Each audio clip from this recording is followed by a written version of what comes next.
Hey guys, welcome back to the channel and welcome back to the homestead.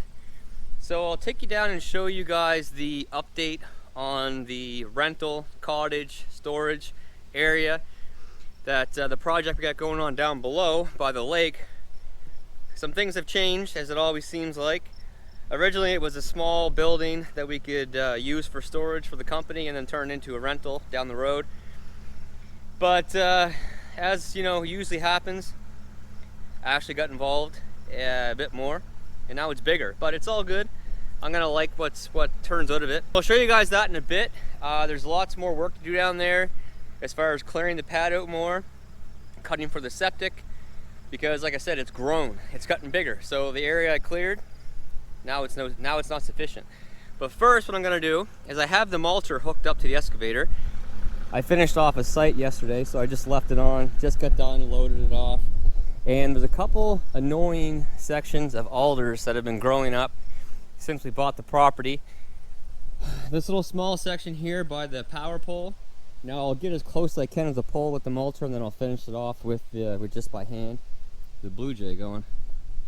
But this here, this pole is the old service line that went over to the barn. So obviously we're not using that anymore. So all these alders need to get cleaned up, and this pole is going to come down and get dug out, and it's gone. My dogs are barking, I think, at that blue jay. You can hear them inside. So once this is done, you know, if you're in the house, you're in the kitchen washing dishes or whatever, you'll be able to look down through the field and have a beautiful view of the field versus having a view of this. So for you guys, it's going to be a matter of seconds, you know, with the magic of YouTube. For me, it's going to take a few minutes, but I'll show you the end result. And there's some more stuff around here we're going to do. It's like 4 o'clock. We're just getting over here. I'm over here. Ashley's not even here yet. So not a lot's going to get done today, but I'll get a little bit done while I got the mulcher on the machine. And then tomorrow, I'll be doing some more cutting down below.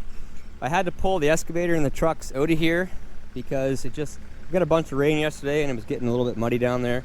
So there's no sense doing a bunch of work and then have to turn around and do it all over again.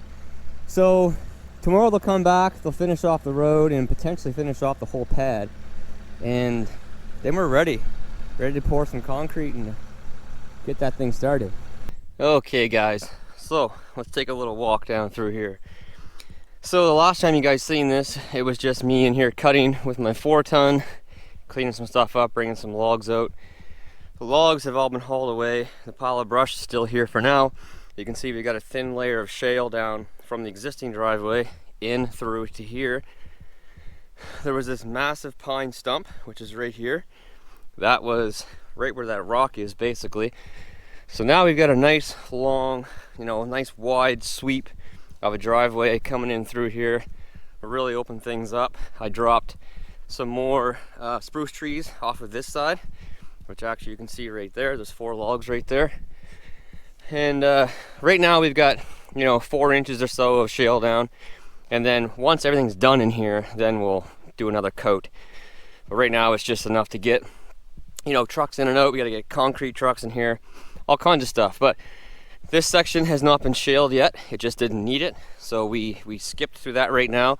We actually had to haul the gear out of here for a couple days. We just got a bunch of rain and things were too soft, doing more damage than good, so they hauled out. So I'll show you guys what we got done so far, and also some things have changed. As it always seems with everything that we do, you know, you start something and next thing it's completely changed. Originally what this was area in here was going to be used to build a building like 26 by 30, something like that. And originally it'd be used for storage for our company. So our company, all the tools and stuff would be in here. The guys need on a regular basis. It would be stored in this building. And then once we build an actual shop somewhere else on the property, or a whole nother lot altogether somewhere else, then this would be turned into a small 2-bedroom Airbnb.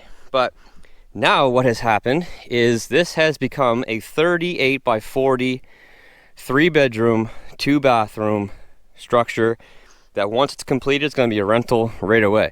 So the area that I had cleared in here was not designed for that. So I've definitely got to widen some of this stuff out. So we got some big maple trees here. They've all got to come down.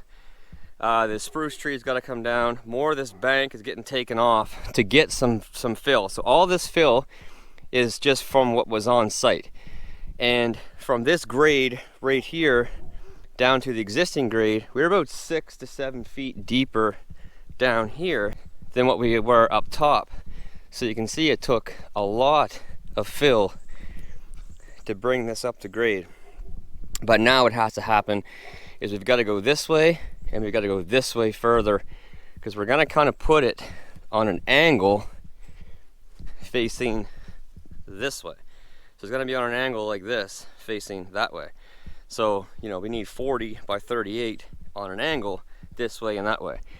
They were here to do the septic test, and I'm just waiting for a design on that. So the septic will either go here or it will go here.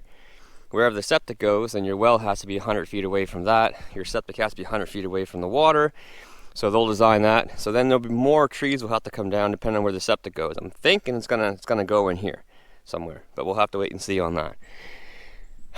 So, you know, once it's all said and done, the building is built, the cottage is built, then I'll go through and I'll thin these trees out to get a good view of the lake. But that's down the line. That's not emergency right now. What is an emergency and needs to be done, because we got the gear coming back in, is these trees have got to come down. So I've got my work cut out for me, that's for sure. There's a lot of wood in these. So once I get these down, I'll go up and get my 4-ton, which I still have on site, to clean up the logs, clean up the brush, pile it all up again, put it in here, so then they can get it hauled out of here.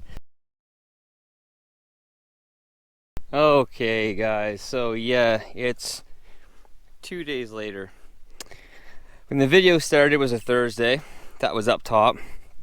And then on Saturday, I came over to finish the cutting on the pad, to get the pad ready for the guys to finish off. Like I said, the project has grown in size. It's actually 44 by 38, the actual structure.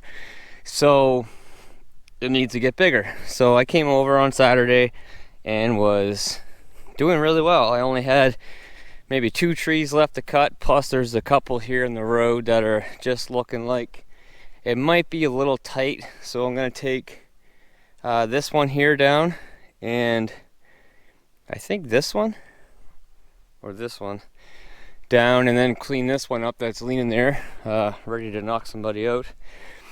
And yeah, you know, I had something happen. If you guys follow me on Instagram, then you know what happened already.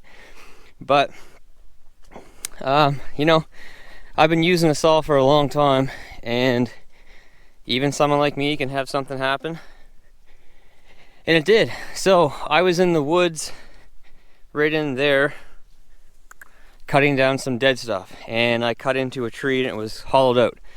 Anyone that has experience with cutting trees, basically the worst thing that can happen is you cut into a tree and it's hollowed. You can wedge it basically as much as you want, but unless you have chain falls or come-alongs or a machine or something to pull onto it, it's probably not going to end up where you want it to go. But that wasn't the problem. I was cutting that tree, which is one of these ones here that's rotten, and a limb, and then, like, again, I'm experienced. It's actually this clump over there that's all dead, sticking up. And I looked up, you know, didn't see any hazards. Everything looked like it was just that tree attached to that tree. And the tree is actually ending up where I want it to be, basically. And it's starting to tip over, and all of a sudden, wham, something cracks me in the face. And, you know, you really can't tell at the time. I stuck my glove up to see if I could see any blood. There was a bit of blood. And then the walk over to the truck to look in the mirror. That's like, you know, what's it gonna look like? I got over there, and it was a pretty good gash. So instantly I knew I had to get stitches. So I cleaned up everything, cleaned up the tools, went up top, put the dogs in the house, locked up the excavator and all that sort of stuff, and head to the hospital for 3.5 hours. So you can check it out. All right, so here it is. So the tree obviously hit me in the cheek and hit me here. I've got 7 stitches here, and it did hit me there too, but I guess I didn't need stitches there. And then the branch caught my shoulder and scummed my shoulder up a little bit, but it can happen. That's how fast something can happen. Working in the woods can be extremely dangerous. I did look up. I did what I was supposed to do. I've worked in the woods a lot by myself. When I was cutting, the road out from my camp, it was about half a kilometer long, completely grown in, treed with big softwood, hardwood, everything. I cut that out in the woods by myself, 6 miles back in the woods, no issues. I've been cutting in the woods by myself for quite a long time, and you've had branches like fling up in your face or fling back in your face and stuff, but I've never had anything like that happen. But I had all my teeth are there. I have my hard hat on with my earmuffs, but that obviously didn't cover my face. So it just is what it is, it adds to the list. I've got pucks in the face, I've had elbows in the face, I've got quite a few scars on my face. I've been in a car accident where I got some damage done. So anyway, it is what it is. Luckily for the beard, it's right there. Once the swelling goes down, you won't really notice it all that much, but there it is. So I had to come back over today, being Monday, and finish off this project so that we can get some more stuff down here. So now that you've seen my face, and it's even worse than it was before, I'll show you what's going on. Okay, so I came over, I had to cut this maple down, some dead stuff in here, and a big spruce tree right there. And the reason for that is, again, the pad size has changed, the building side has changed, so the pad side has to change. So we need to, basically where that stump is, we're going to sort of come down to where those two little maples are and take more of that bank off, take that stump out, use that as our line, and then come down towards these big maples here, but without disturbing the roots in this maple. So use that fill that comes off of that to make this pad larger. So then we can use that fill to push the pad this way towards that maple tree. This grade is good here. This maple tree, push it up towards this corner, and then back here where we're still hauling the grubbins away off this area to begin with, extend this out.